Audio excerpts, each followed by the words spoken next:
describe the design and maybe the patterns associated with it, the visual layers, and the relationships of those visual layers. So, for example, this is the CSS, or what CSS looked like at Hired before I started working there. And as you can see, it's quite a big mess. It's really hard to understand. And trying to manage this kind of complexity over time is nonsensical, and you're probably going to have to rewrite your entire app. So let's not do that and do something a little bit more reasonable. So as you can see here with these components that I've written, I'm describing the visual layers and the relationships associated with them. So here we have a panel, and I'm describing a theme. So in this case, maybe the primary color of our website is associated with that class. And we take both the base class, like you would in Ruby, and you have an extending class that extends the feature of it. And in this case, the feature that we're extending is the theme. The base class should always represent the structural representation of what your component is. Does anybody have any questions about that before I move? So then your elements get both the base class and the child class? Yeah, so when you're actually writing the HTML, you're going to be putting in both the panel and the panel primary in the HTML to represent the full structure. Is a dash dash, does it have any special meaning? Yeah, so there's actually a whole naming convention that I've created that allows you to thoughtfully think through your architecture. In this case, the double dash signifies that it is a modification of the base class. Something like maybe an extended class in Ruby. So you have your active record base, and then you have your to-do model that is the extension of active record base, right?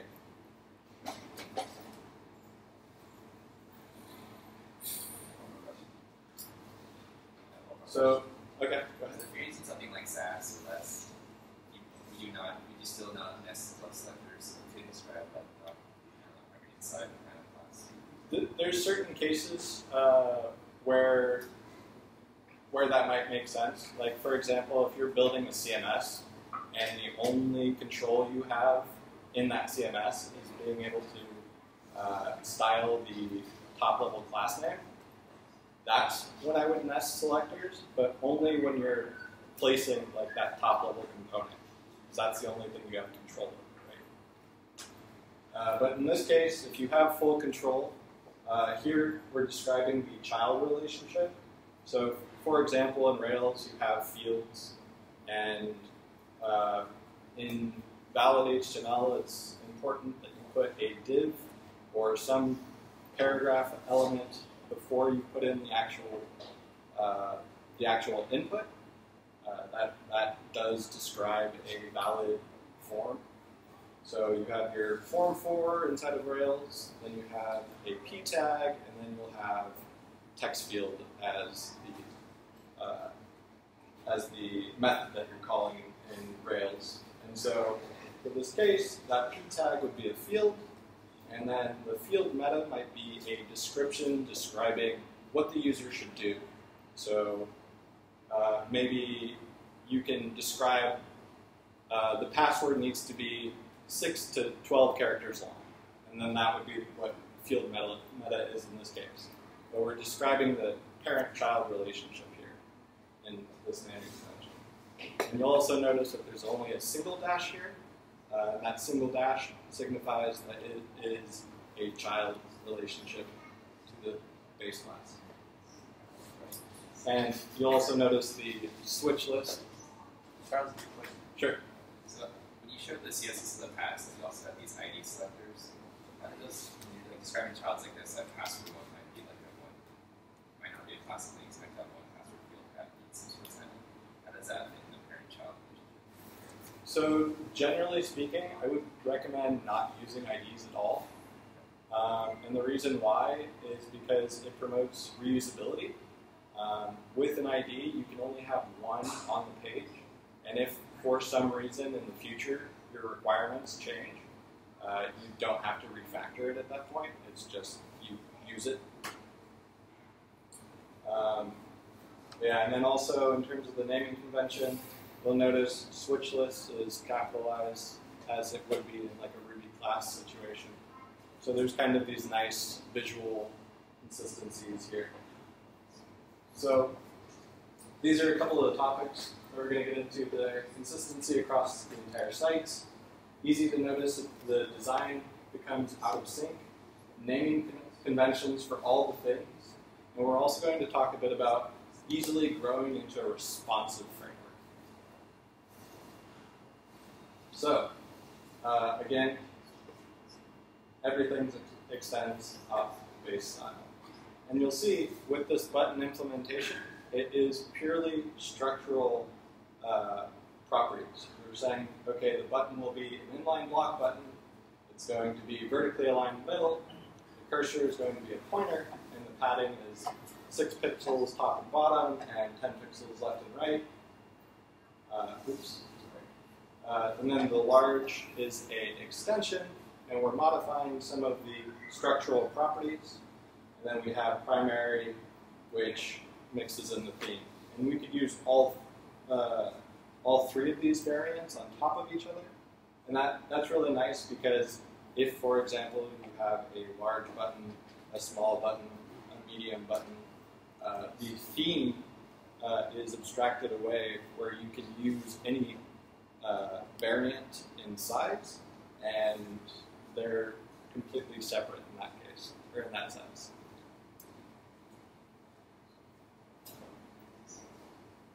So, as you're using these patterns, if you start to see things like this, where all of a sudden your class list just blows out of proportion and you're like, okay, this looks like shit, I don't know what I'm looking at anymore, then make a story in your project tracker.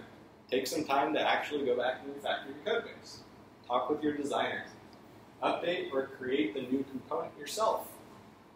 One thing that I really, really can't tell you or be more positive about in doing is creating a style guide. This is super awesome to have, and especially if your company is larger than 7 developers. The reason why is because if you created a component, then your coworker might want to use that same component, but if they don't know it exists, they might go and write the same thing over again. So do your coworkers a favor, create a style guide, and share that code across the team. Okay, so what do you call it? How would you refactor that?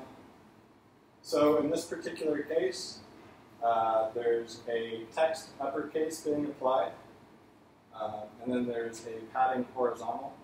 So in this particular case, it might actually lead up to something that the designer has an inconsistency with their design. As I said, you should probably talk to the designer who actually created the initial designs and ask them for feedback on how they should be resolved.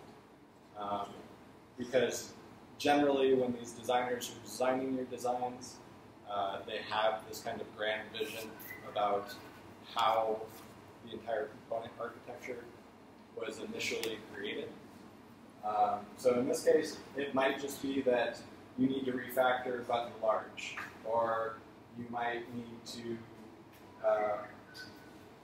just kick your designer in the head and be like, hey, some of these components have text uppercase and some of them don't. Can we just agree on one style here? Come on, guys.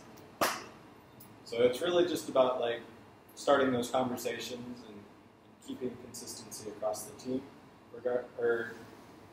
But it's kind of like up to the team's decision on whether or not it's going back and refactoring the existing components or creating new ones. That's kind of like one of those decisions that's like not really a easily defined answer. So naming conventions for all the things. Again, when you're creating these components, I think it's very important if, for example, you create a button component, all of the variants of button should live in that same file. So that if, for example, you don't have a style guide or you don't have enough time to build one, the people who are actually using your code can go and look at the button implementation, and they can see everything that's related to that component in one file. Any questions? And then, last but not least, we're going to easily grow into a responsive code base. And this is one of the hardest things that I've seen teams deal with. Basically, it's really simple. All you have to do is define certain breakpoints. Here within the media component, we're just saying, okay, now we're done using the media component, and you need to graduate it into something that functions a little bit differently on a smaller screen size. In this case, that is not a good representation. I would actually create two separate components. Say, like, for example, who here knows what a media object is? Okay. So a media object in the world of CSS is an idea where there's an image on the left side and a piece of text on the right side. And that's literally all it is. So in this case, if you were to make one media object so that the image was on the top and the text was on the bottom, you might call that like a collapsed media object. And in this case, you would create both of those components. And maybe on the mobile side, you would say, I want to use the collapsed media object. And then you would say SM media to opt into the larger screen size version of that component. And then again, we have the utility helpers like text center. If we want to, we can graduate that also into a responsive utility. So these are very straightforward, easily understood ways to go about creating a responsive framework. Oh, I think the projector is off.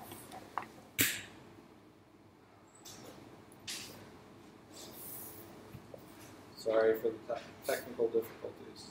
You have to turn it on. Yeah.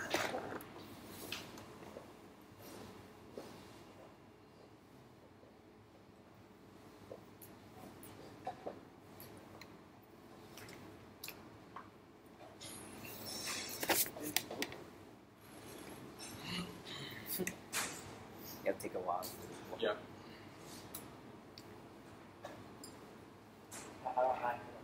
Sure. Nowadays, a lot of developers they use Bootstrap framework for the courses. So I wonder whether you have any experience with Bootstrap. Yep. So I'm actually a contributor to Bootstrap. I'm also a contributor to Foundation. I'm also a contributor to Bourbon. So I've spent a lot of time in the front end stack of open source. To be honest, and actually this is not something that I just said, but the actual creators of Bootstrap, the initial idea of what Bootstrap was used for was for building prototypes. And actually the creator of Bootstrap was freaking out because everyone decided to use this prototype framework to build real products. And he was like, this is not what it was meant for. Like, you're supposed to build a prototype and then throw it away. So, again, I agree with him. Like, I think Bootstrap is great for building prototypes, but I don't think Bootstrap is great for building products. And the reason why is because it doesn't give you a foundation of how to go about extending the framework. They just say, like, here you go, use the thing that we've built for you. They don't really talk to you about how to go about extending the framework. They don't talk to you about how to go and make it your own thing, right?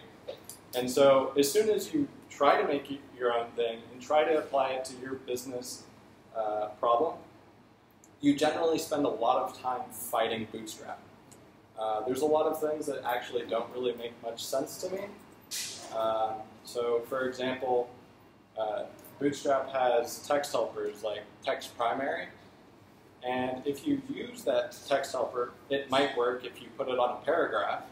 But if you put it on like I think Bootstrap has like a panel or something, it might not show up on the panel because of the cascade between the CSS.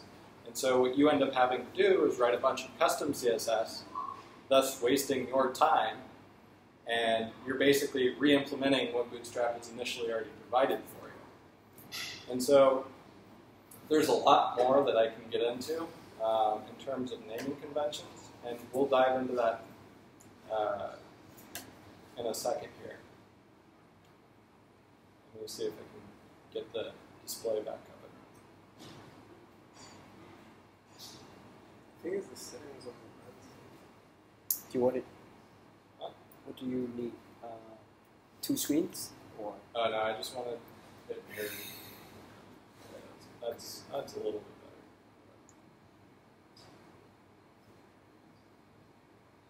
Yeah, that makes sense.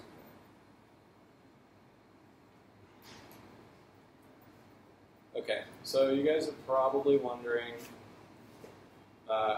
who here has seen a style guide? Raise of hands. Okay. Dream Chaser. Okay. What's the last one?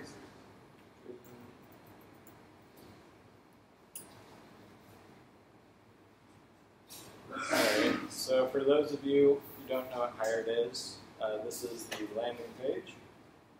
So this is the company website that I built, and this is the Hired.com style guide. As you can see, over the 2 years that I worked there, I wrote and documented literally every component in the entire framework. So there's a lot going on here. Woo! That's good.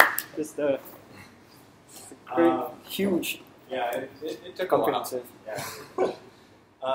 So anyway, I'm going to open up a project just to give you guys sort of a sense of what I'm doing today and talking about the overall architecture.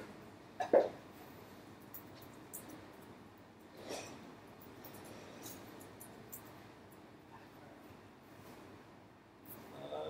see.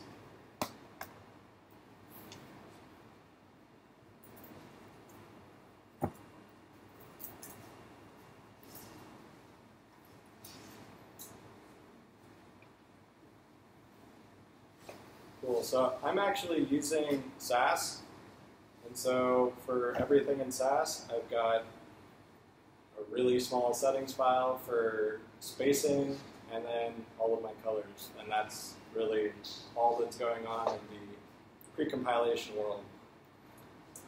But here we've got utilities, and can you guys see this? Maybe that's better. And as you can see, the way that I do my naming convention is here I'm prefixing the U because I'm saying this is a utility.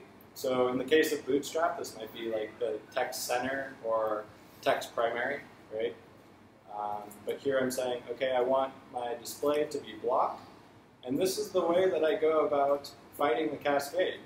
Since I've already said what I want is display block, I shouldn't need to fight the CSS cascade. I should just get what I want.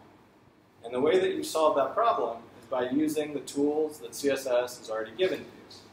I feel like as a developer, when you first start learning HTML and CSS, you're told that the important keyword is very bad and you shouldn't use it. I think you guys should forget all of that if any of you have already heard something like that, because there's a reason why it's there. And you should use it for reasons that make sense. If you're asking that you want your display to be blocked, there's no reason for you to fight the cascade. You should just get what you want. So one of the rules here is for utility, always use important on every single property. Again, there's tools. So this is a button theme, and this allows me to go and set up my button initially. And now here I can do include button theme, primary, secondary, and that will basically go and compose all of the different theme styles for me. And again, you can see, okay, this is my structural component, and these are all my variants that I want to use.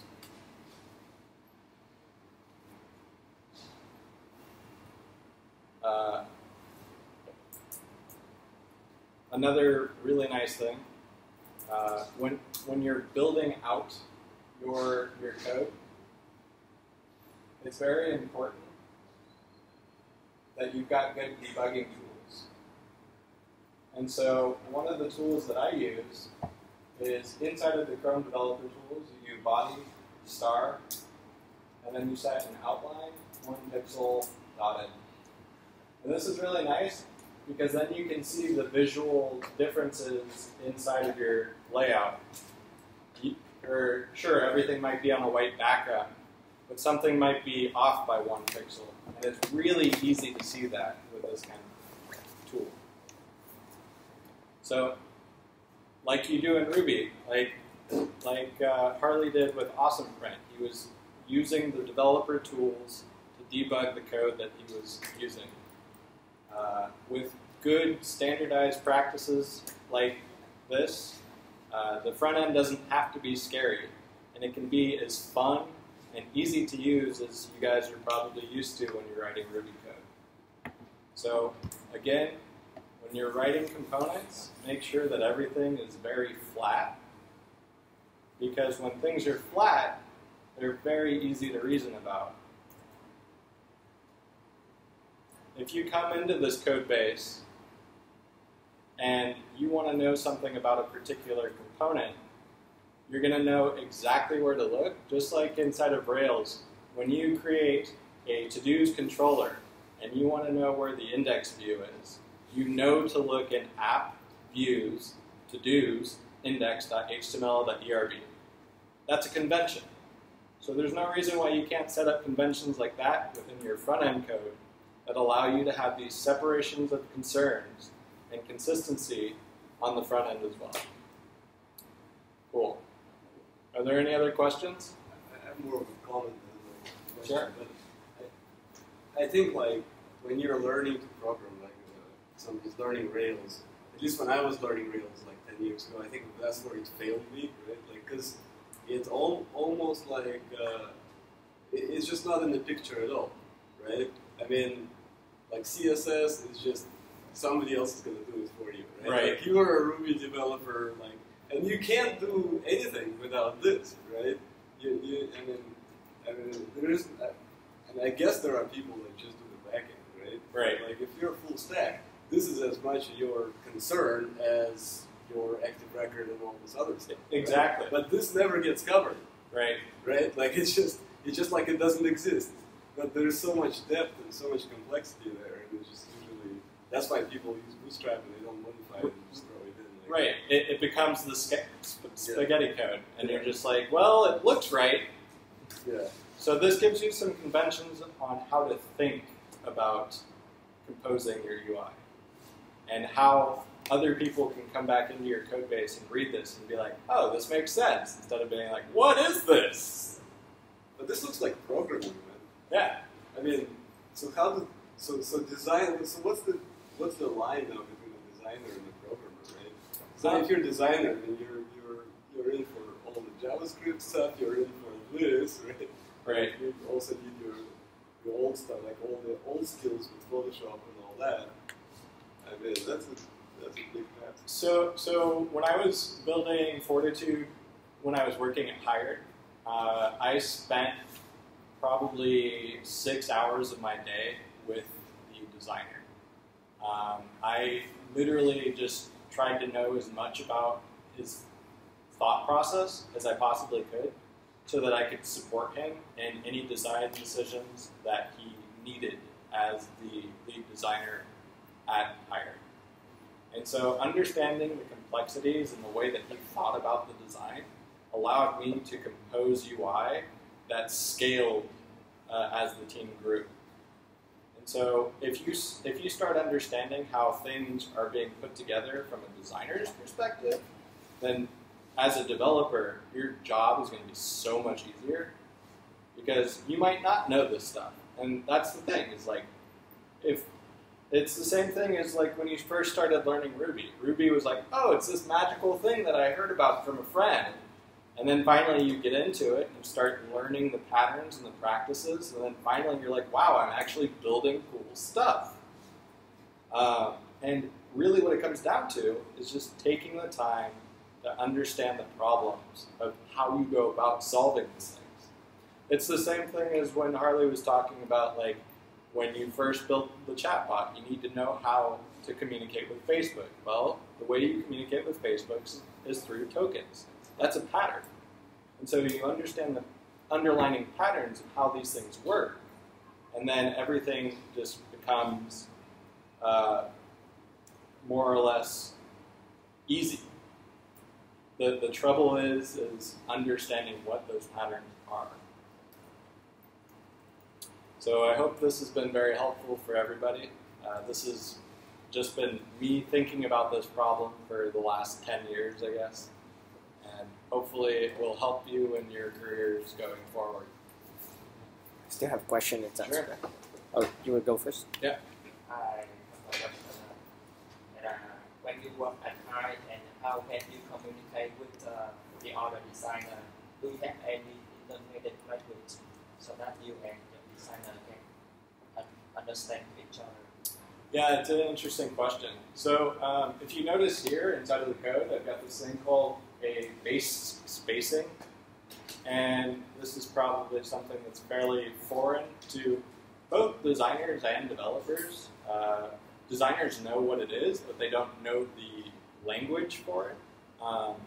There's this thing that is called vertical rhythm, and it's kind of like the same thing as Bootstrap's 12-column grid, where you have the 12 columns to separate out content and sort of align things correctly. But instead of it being a horizontal grid, it's a vertical grid. Okay? So in this case, the base spacing grid that I'm using in this particular design is, I think, something like 6 pixels. But in the design at Hired, it was 20. And this base spacing unit allows you as a developer and the designer to have this common communication where you might not be a design-savvy person, but understanding that there's this sort of cohesion in the design. Let me see if I can pull this up for you.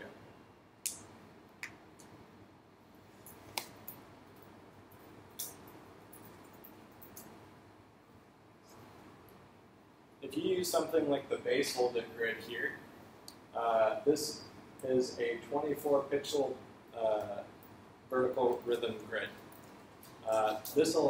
Something like this will allow you to visually see the differences within the spacing and the design. So rather than you sitting with a designer every day being like, hey, how many pixels is that, designer? Or using something like Photoshop and measuring the pixels yourself, because that's how you get pixel perfect design. You can use this abstraction where you have a vertical rhythm grid, and you can pretty much eyeball it. Like 24 pixels is a pretty large gap. So if you're looking at a design and you see the consistencies through the last 2 pages that you've built, you're going to start seeing the commonalities between the math and the design behind it. And this is an interesting layer of communication that you can have with your designers. Does that help answer the question, or should I go a little bit deeper into like the day-to-day of working with a designer? Yes. So another thing about working with designers is really understanding the way that they're thinking about the product development. The designer at Hired had a very thorough thought process about how he wanted Hired to evolve over time. And so understanding where the design direction was going was very, very helpful, because it's the same thing as like when you're building out an API, you might set up that API in Rails to not necessarily implement a particular feature, but you'll set yourself up so that the feature will be easily added later. Does that make sense? So if you can pry this kind of information out of the designer at an early stage as you go about building something like a massive front end that Hired is, this will help you a lot in the future. So in a Rails app, right, when you create, say, you go back to your style sheet, it's like a conversation.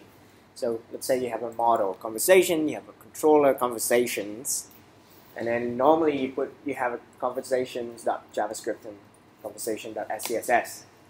So how do you group that, in there? Because right now the way you group is into components.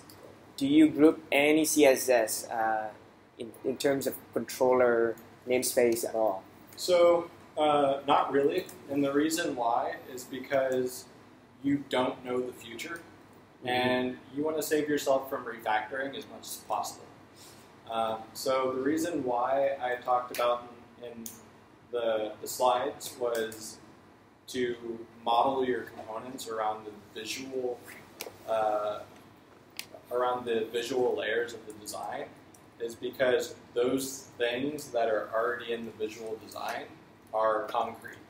Those things are already there, and if they're changing, they change with the new update from the designer. So, for example,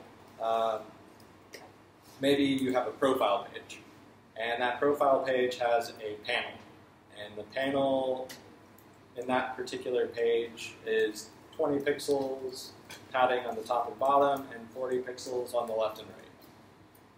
And then 6 months down the road, that same profile page gets a redesign, and all of a sudden the panel looks completely different. And so you might either refactor that component to make it look exactly like that new redesign, or you'll create a new component or a new extension of that original component to visually meet the needs of the design.